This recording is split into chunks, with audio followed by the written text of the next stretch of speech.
기독교 강요 제3권 제3장 제10절 중생자와 육체의 정욕. 이렇듯 하나님의 자녀들은 중생을 통해서 죄의 굴레에서 자유함을 얻는다. 그러나 육체에서 오는 성가심을 전혀 느끼지 않을 정도로 자유함을 완전히 소유하게 되는 것은 아니다. 오히려 그들 속에 여전히 싸워야 할 것이 계속 남아 있어서 그것으로 훈련을 받게 되며 또한 그것을 통해서 자기들 자신의 연약함을 더 잘 알게 되는 것이다. 건전한 판단력을 지닌 모든 저작자들은 이 문제에 대해서 동의하고 있다.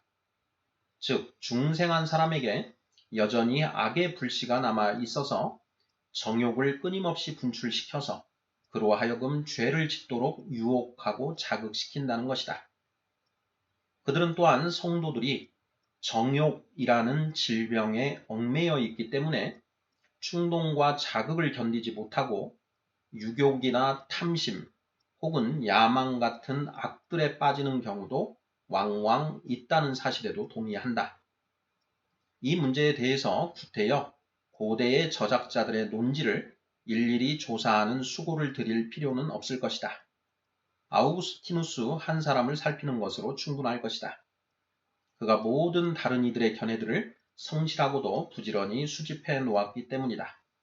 그러므로 고대 저작자들의 견해에 대해서 분명한 것을 알기를 원하면 아우구스티누스를 조사해 보면 될 것이다. 그러나 아우구스티누스와 우리 사이에 다음과 같은 의견의 차이가 있는 것을 보게 된다.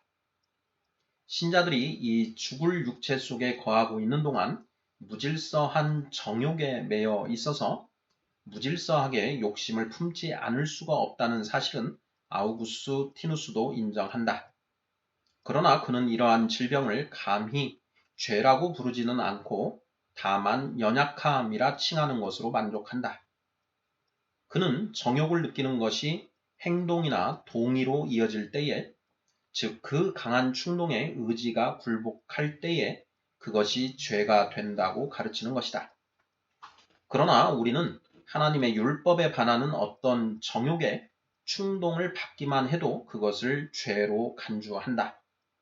사실 우리는 이런 유의 정욕들을 우리 속에서 생기게 하는 인간의 부패성 그 자체를 죄라 칭하는 것이다. 그러므로 우리는 성도가 죽을 육체를 벗을 때까지 언제나 죄가 그들에게 있다고 가르친다. 왜냐하면 그들의 육체 속에 의를 거슬러 싸우는 부패한 정욕이 자리 잡고 있기 때문이다.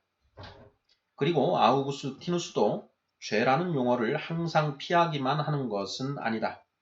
예를 들어서 그는 이렇게 말하기도 한다. 바울은 모든 죄들의 근원이 되는 육체의 정욕을 가리켜 죄라고 부른다. 성도들의 경우 이 땅에서는 이 죄가 통치권을 잃어버리며 하늘에서는 그 죄가 망하여 사라지는 것이다. 이런 발언을 볼 때에 그는 신자들이 육체의 무질서한 정욕에 얽매여 있는 한 그들에게 죄의 책임이 있다는 것을 시인하고 있는 것이다.